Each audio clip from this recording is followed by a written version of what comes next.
ku soo dhowow Baghdad Online Academy.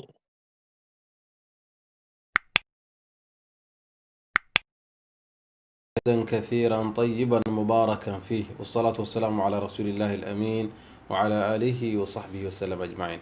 السلام عليكم ورحمة الله وبركاته.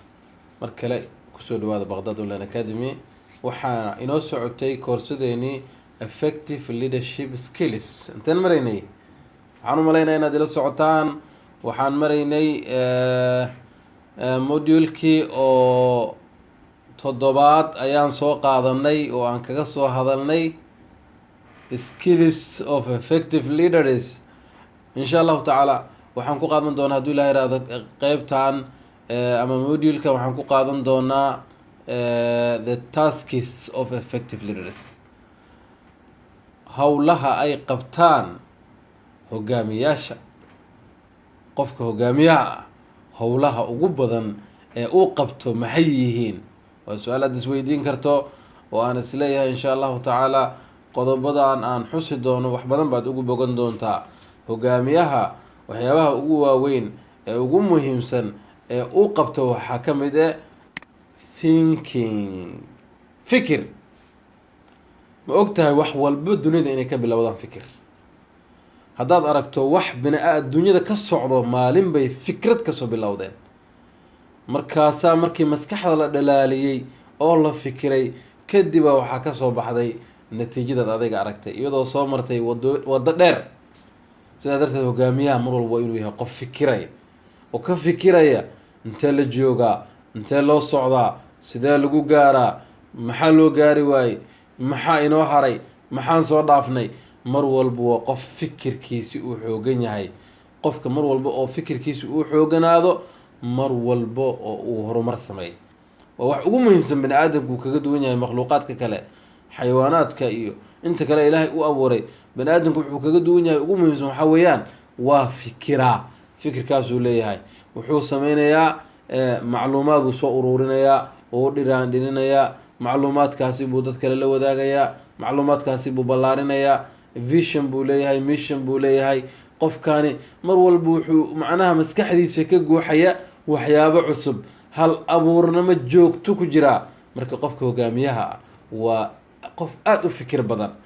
maskaxdiisii meesha ay joogto maanta oo kaliya ma ahane waxay joogtaa 10 sano kadib, 20 sano kadib, 100 sano kadib ay ka fikiraysaa. marka qofka hogaamiyaha ah tilmaanta koowaad ama hawsha koowaad uu leeyahay waa fikir. sidaa darteed waxyaabaha lasu dardaarmo waxaa ka mid ah qofka inuu yeesho waqti uu ku fikiro. fikirka ma oo kaliya iska fikire, waa fikir qorshaysan oo aad rabtid inaad wax un haba yaraatee xooga saarto, ku fikirtid mala awaal khiyaal xoogan aad samaysid si aad muxuu ahaaye waxaas aad adiga aad rabtid inaad gaarto, tallaabooyinka aad u qaadi lahayd ay kuga cadaato. marka hogaamiyaha waa qof aada u fikir badan. hogaamiyaha howlaha u qabto waxaa ka mid ah directing, waa hagid oo uu hagayo dadka flowerskiisa ah ama dadka asaga hoos yimaado oo shaqaalihiisa ah ayuu hagayaa. marka waa muhiim inuu director noqdo hogaamiyaha, waayo wuxuu qeexayaa ahdaaftii in la gaaro la rabay buu qeexayaa. wuxuu diyaarinayaa markaas kadib qaabkii ahdaaftaasi loo gaari lahaa. wuxuu ku kormeerayaa dadkii inay ku hayaan wadadii ahdaaftaasi lagu gaari lahaa. wuxuu siinayaa informationkii iyo waxyaabihii ay u baahnaayeen ay ku gaari lahaayeen ahdaaftaasi. wuxuu isku dubaridayaa dhammaan howlaha socdo, wuxuu xalinayaa dhibaatooyinka taagan. markaasuu qofkii wuxuu hagayaa dhammaan hawshii socotay. marka director waaye mar walba hogaamiyaha tilmaamihiisa ugu muhiimsan waxaa ka mid ah ama howlaha ugu muhiimsan qabto waxaa ka mid ah directing. asaga waa hage, hawshii faraha lama galo, hawshii anaa qabanaya ma dhaho. hadduu qabtana mararka qaarkood waxaa laga yaabaa dhiirigelin in uu galo, laakiin asaga hawshiisii howl qabasho maaha, waa hagitaan si guud ahaan uu hagaya shaqadii. howlaha ugu muhiimsan uu qabanayo hogaamiyaha waxaa ka mid ah delegating. wax aada iyo aada cajiib u ah waay. macnaha delegating waxaa weeyaan inuu hawshiisi qof kale u wakiisho, howlaha inuu kala qaybiyo, inuu hawsha asaga uu qabanayo keliya wax walba anaa qabanayo usan dhihine delegating uu sameeyo. waxyaabaha ugu dhibka badan ee dadka iska horkeena hawshaana ka mid ah.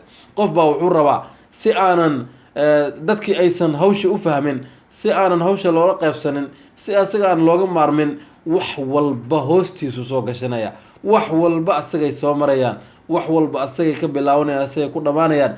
markaasuu hawshii socoto dhan gacmaha iskaga xiraya. nasiib daro. laakiin qofku waxaa la rabaa inuu noqdo qof kalsooni isku qaba.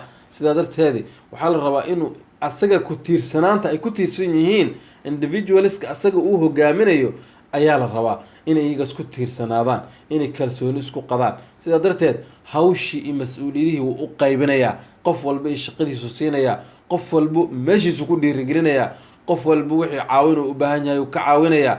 kadibna qiimeyn buu la daba taagan yahay. qofkan mas-uuliyaddiisa ma gutay, hawsha adi aad macnaha u samay aada u xil saaratay ma ka soo baxay, haddii uusan qofkii uusan hawsha ka soo bixin traininga ma u baahan yahay, inaad wax tababarto ood hogaamiso ma u baahan yahay. waxyaaba badan oo ka fiirinaya. marka qofka hogaamiyaha daruuri waay, lagama maarmaan waa inuu delegating sameeyo. haddii wax walba dhabar ka saarato halkaadi baad ku kufaysaa, tiimka adigu kula shaqeyn lahaana waa kugu fiirsanayaan ama waa kaga kala tegayaan. hogaamiyaha tilmaamaha uu leeyahay waxaa ka mid ah waa tababarid, inuu tababaro dadka asaga hoos imaanaya.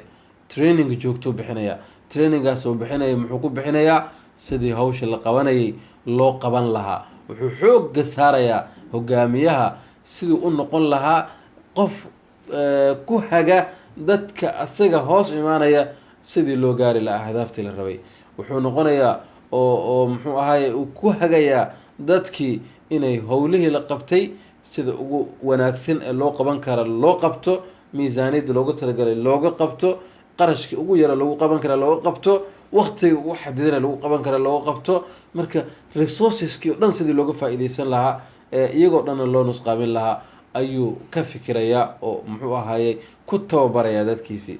runtii khibradiisi ay mar walba ku xiran tahay asaga, iyo kalsoonida ay dadka ku qabaan ay ku xiran tahay asaga, iyo awooddu u leeyahay inuu informationka u rabo dadka inuu la wadaagay ku xiran tahay.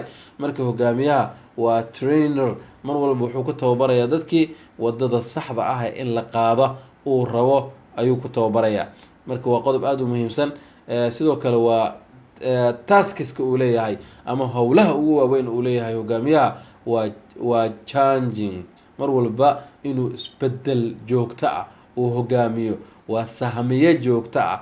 mar walba meeshu lama taagnaan karo, adduunyada waa socotaa, inuu adduunyada la jaan qaado, tilaabo walba tilaabo ku daro, competitorska asaga la tartamayo uu ka dheereeyo ayuu u baahan yahay. sidaa darteed waa inuu mar walba isbedel hor lala yimaadaa, waa inuu tilaabooyin horey u qaadaa, waa inuu hal abuur leeyahay oo uu macnaha mar walba la imaan karo talooyin cusub, afkaar cusub, dhiirigelin cusub uu la imaan karo.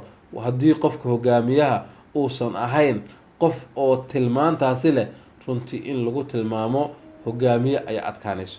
waayo isbedelka waa lagama maarmaan. nolosha dhan baa isbedelayso, bani aadamka oo dhan baa isbedel ka samaysan, adduunyada o dhan baa isbedel ka samaysan. marka waa inuu yahay qof la jaan qaadi kara isbedelka socda, la dhaqaaqa socdo, dhinaca loo socdo, muxuu ahaye macluumaad hor lasoo kordhinaya, information hor lasoo kordhinaya, development joogto sameynaya waa inuu ahaada. haddii kale wuxuu noqonayaa qof asagana meeshiisi taagan looga tegay, kadibna adduunyadii oo tagtay inuu ka daba tagana ay adag tahay indhihiisa ku arka. marka waa muhiim qofka hogaamiyaha inuu qof isbedelka la qabsan karaa, isbedelka abuuraya waa inuu ahaada. howlaha ugu waaweyn oo sidoo kale uu qabanayo hogaamiyaha waxaa ka mid ah dhiirigelin. dadka asaga hoos imaanaya, taageerayaashiisii mar walba inay ka helaan dhiirigelin. dad baa ilaahay u abuuray inay dadka kale ku tiirsanaadaan, dad baa ilaahay u abuuray inay dhageysiga badiyaan. sida aan idin sheegay 98% la hogaamiyaa. marka inay shib loo ahaado, inay howl un socoto oo hadalba uusan jirin ma anfacayso. motivation waa inuu jiraa. motivationka qaabku noqonaya waa kasoo sheekeynay. dhaqaaluu noqon karaa, abaalmarinuu noqon karaa, dhiirigelinta shaqo oo muxuu ahaye dalacsiinuu noqon karaa, waxyaaba badanuu noqon karaa. qofka marka hogaamiyaha waa inuu yahay dhiirigeliye weyn. runtii bini aadanka waxyaabaha ugu waaweyn ee aada ugu saamoobo, kalsoonida badan ku abuuro, inuu naf hurid ku sameeyo ka keeni karo, waa inaad motivation joogta u sameysaa.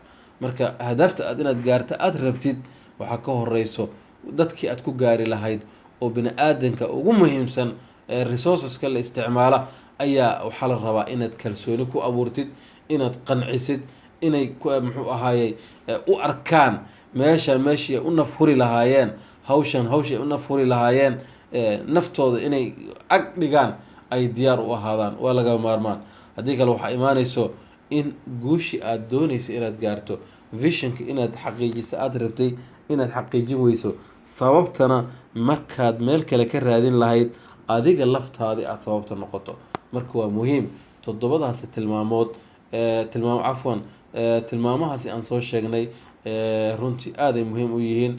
hogaamiyo haddaad inaad noqoto rabto, fikirkaada ha xooganaado, qof hagitaanka wax dad hagi karo oo dad qancin karo oo la macaamili karo inaad ahaato, howlaha inaadan dusha iska wada saarin oo qof kale oo adiga hawshaasi kula wadaago oo kula wado, ama ma ahee dad fara badan oo qofba qeybtiisa aad siiso aada heshid, inaad dadkii tababartid oo kalsooni aad ku abuurtid hawsha inay keligood waxaa la rabaa marka inaad adigana aada muhiim u tahay inaad ka faa-iideysato.